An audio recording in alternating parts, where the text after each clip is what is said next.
안녕하십니까? 배팅 부동산 아파트 떡상 위한 최적의 빈부격차 조건은 진행하도록 하겠습니다.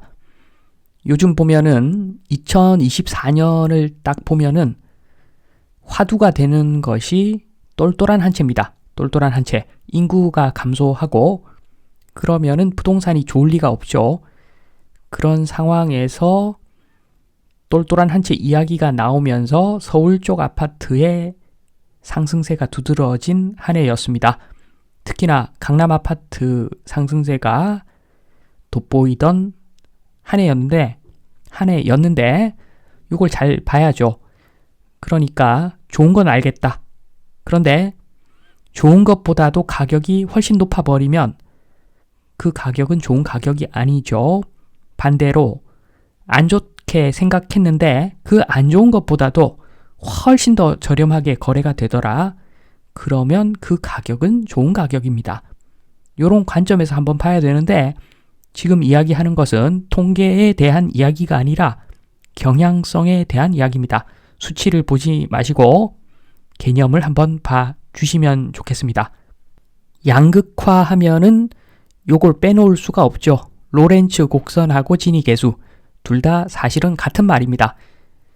그림으로 나타냈는가 아니면은 수치로 나타냈는가 요 차이일 뿐이고 그냥 로렌츠 곡선만 봐도 되죠. 요거 설명을 일단 드리면은 완전 평등한 사회부터 보겠습니다. 직선입니다. 직선. 완전 평등한 사회는 직선. 빼빼로 생각하시면 됩니다. 왼쪽에 그림을 보시면 50% 하위 50%가 50%의 불을 가지고 있고 100%가 100% 불을 가지고 있고 30%가 30%의 불을 가지고 있고 완전 평등한 사회인 거죠. 빼빼로입니다. 빼빼로. 그러니까 A의 면적이 제로가 되면서 진위 계수는 0. 완전 평등한 사회입니다. 그리고 완전 불평등한 사회. 지금 빨간 선이죠. 그러니까 B의 면적이 제로입니다. 진위 계수가 1입니다. 한 사람이 모든 걸 다 들고 있는 사회. 요게 빨간 선입니다. 왕이 다 들고 있고 나머지는 한 푼도 들고 있지 않으면 소득이 아예 없으면 그러면은 요런 그래프가 그려지는 것이죠. 왕 하나가 다 내 거라고 이야기를 합니다. 완전 불평등한 사회인데 완전 불평등한 사회인데 이 사회가 결코 나쁜 사회다라고 말할 수는 없을 것 같습니다. 그러니까 만약에 지금 중산층 이하 사람들 입장에서는 이런 사회가 오히려 평등한 사회일 수가 있습니다. 한 명만 빼면은 다 똑같아. 역설적으로 평등한 사회일 수도 있습니다. 앞으로 점점 이렇게 될 수도 있습니다. 지금 AI, 로봇세, AI하고 로버트 그러면서 극소수의 부자들이 로봇세, AI세를 내면서 대다수의 사람들은 그냥 그 돈으로 먹고 사는 거죠. 아주 잘 살지는 못해도 지금보다는 잘 살겠죠. 로봇이 그리고 AI가 고도의 생산 능력을 발휘해가지고 풍족한 물자를 공급해주고 풍족한 서비스를 제공해준다면 지금보다 생활 수준이 많이 개선되는데 그 개선된 효과를 절대 다수의 사람들이 공짜로 아마 누릴 수가 있을 것 같은데 그러니까 나중에는 이렇게 그래프가 로렌츠 곡선이 이거 비슷하게 가면서 절대 다수의 사람들이 행복해질 수도 있는 겁니다. 모르는 거죠. 그것은. 이제 주제로 넘어갑니다. 아파트 떡상하려면 빈부격차 어느 정도가 좋은가? 지금이 딱 좋은 것 같습니다. 지금이 딱 좋을 수가 있는 상황입니다. 그러니까 지금 저기 빨간색 그래프 있는 그대로 그냥 보겠습니다. 지금 다시 말씀드리지만 통계에 대한 이야기가 아닙니다. 지금 현 상황에 대한 이야기가 아니라 요것은 일종의 예일 뿐이고 앞으로 방향성을 이야기하는 겁니다. 그래프 보시면은 지금 상위 20%의 사람들이 50%를 들고 있는 그런 형국입니다. 바꿔 말하면 하위 80%가 나머지 반만 들고 있죠. 그런데 아파트 전국 단위로 한번 가보겠습니다. 주택의 60% 이상이죠. 지역에 따라서는 70%, 80%가 아파트인 곳도 있습니다. 아파트가 60% 훨씬 넘는 상황에서 지금 다주택 종부세까지 있어서 다주택자가 생각보다 그렇게 많지는 않죠.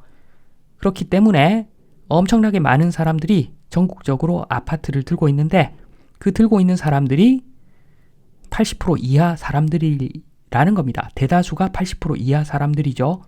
그래서 전국 단위로 가면은 이미 아파트 맛이 갔습니다. 가격 방어가 안 되죠. 3대가 망해도 부자인 그런 사람들이 아파트를 많이 들고 있어야지 가격 방어가 되는데 그런 상황은 아니죠.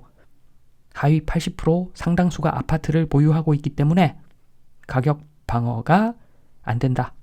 지금 가격은 인위적인, 정부가 만들어낸 인위적인 가격일 수가 있습니다. 아파트 이미 맛이 갔죠. 그래서 지방 아파트들은 지금 많이 내린 상황입니다.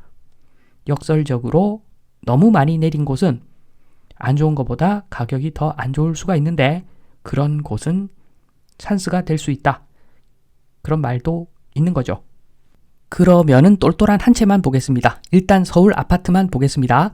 요 통계 자료는 아주 정확한 것은 아닌데 추세만 보는 겁니다. 추세만.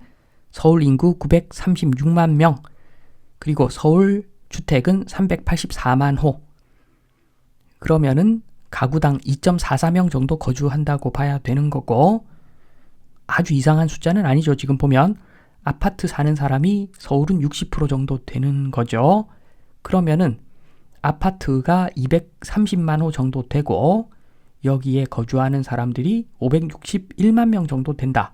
이렇게 볼 수가 있는데 요거를 퍼센트로 한번 보면 561만 명을 인구수로 나누면, 대한민국 전체 인구수로 나누면 11% 정도 되는 사람들이 서울 아파트에서 거주를 한다는 거죠. 이렇게 보면은 전국 단위로 볼 때보다는 아파트가 긍정적으로 보입니다. 지금 10% 사람들이 30% 정도 들고 있는 그런 모습이죠. 하위 90%의 사람들이 70%를 들고 있는데 전국 단위로 봤을 때보다는 낫죠. 11%니까 들고 있는 30% 중에서 상위 10%가 들고 있는 30% 중에서 서울 아파트가 포함될 확률은 꽤 높죠. 그래서 서울 상승의 이유를 이야기하는 것이고, 올해 서울이 많이 올라갔던 것인데 좀 과한 면은 사실 있습니다. 서울 전체에만 놓고 보더라도 이미 약간은 맛이 간 상태죠. 11%, 10%가 넘어가죠. 그래서 이미 가격 방어가 어려운 수준일 수 있습니다. 제가 보기에는 그렇습니다. 아파트가 서울만 하더라도 너무너무 많습니다. 그러니까 이제 인구 감소의 시대에 서울 아파트 하는 것이 아니라 강남 아파트 더 좁아지는 거죠. 더 좁아지는 겁니다. 그런데 강남 아파트가 좋은가? 저 개인적으로는 안 좋다고 봅니다. 지금 가격대에서는 좋긴 좋겠죠. 전국적으로 봤을 때 좋은 것보다 가격이 너무 좋아버리면 좋은 게 아니죠. 지금 시간은 독입니다. 현재 인구 대비 서울 인구, 서울에서 아파트 거주하는 사람들 11% 수준, 나중에는 이게 22% 수준, 33% 수준 점점 올라간다는 거죠. 시간은 독이죠. 서울 아파트, 강남 아파트도 마찬가지입니다. 거기다가 또 하나 더 고려해야 될 더 결정적인 요소가 있는데 이미 초양극화 진행 중이라는 겁니다. 앞으로는 어떻게 될까? 곡선이 많이 기울기가 가팔라지겠죠. 지금 빨간색 곡선 보시면은 나중에는 10%가 70%를 소유하겠죠. 하위 90%가 30%만 소유할 겁니다.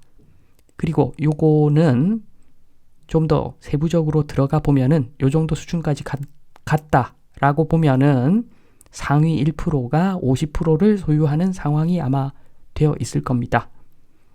몇 명 왕들이 나라를 다스리는 그런 모양이 되겠죠. 점점 더 이렇게 될 겁니다. AI, 로봇. 대부분 사람들은 일 안 해도 먹고 살 겁니다. 로봇 때문에.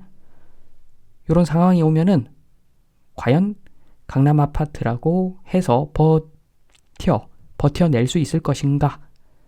저는 아니라고 봅니다. 그리고 지금 가격대를 한번 보면은 매매 가격은 초양극화가 이미 진행된 상태죠. 가격대를 보면.